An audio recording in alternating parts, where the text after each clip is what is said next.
can you share your big three tips or advice for aspiring athletes outside of the U.S. Or even domestically? I know I have a lot of influence with some of the folks who have a desire to come here and play American football. But can you share your top three or your big three tips or advice for aspiring football players, American football players who want to succeed in American football? Wow. We're not talking about Division I, getting Division I. We're talking about as being good at the actual sport. Yes. Okay. Well, just like one of the messages that we really consistently try to share is maximizing whatever level your talent has to take you. As you know, my own son, he didn't go Division I. He went NAIA. And we've had kids that go Division III or Division II or 1AA FBS or FCS. And then, of course, FBS, which is Division I. Then we have Power 5 Division I. But the principles don't change much. The talent level is what the difference is. But what would your big three tips or advice be? Honestly, put in the work. And it's not just the physical running, the lifting. It's understanding the position you're playing. If you're playing D-line, understand. That was one of I was fortunate in high school. I had two really, really good coaches. And they spent more time actually talking about the fundamentals of the particular position more than get off the ball, this, that. I mean, they went into the mental aspect. And we didn't have access to video like they do now. The repetitions, watching your opponent, and put in the time. And it's not just the physical work, it's the mental work.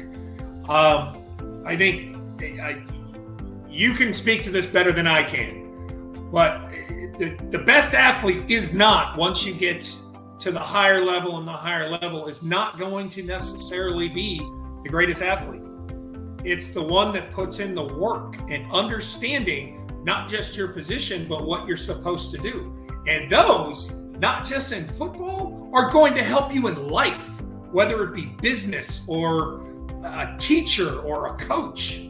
It's putting in the work. Can't be lazy. You got to actually set your mind, set goals. I keep forgetting I didn't even start that. I mean, that was one of the things that I will honestly contribute to sports. Always had goals, not just personal, team, whether it be in high school or college. It's here's our goals. How are we going to make them? How are we going to actually go and do them? And you can take those into your personal life, whether it's business or just a career or whatever you want to do. That is the most amazing thing about sports. And I think it doesn't get enough attention, in my opinion. But that I would take from it. That's huge. Put in the work, and it's not just getting up at 6 a.m. and running. And it's getting your mind right and what it's going to take. Because not just football, any sport, you got to be mentally tough to be successful. It's that simple. So put in the work, set your goals, and the third one was what? Be mentally tough. Is that? Well, I'm sorry. You know how I sometimes can get on it. I mean, you have to put in the work, but I'm not saying work is the physical aspect, running, lifting, getting your body right, but you also got to get your mind right. And part of getting your mind right is whether it be watching film or watching film of others. In our generation, they had just started doing it, the NFL series. Remember Howie Long and all those you could watch and you could see their moves and so forth. Nowadays, there's all kinds of things out there. But it's also getting your mind right. You can't go, you got to know what your responsibilities are. I mean, on this play, you have to do this. You can't just line up and say, I'm going to go beat up this guy and win.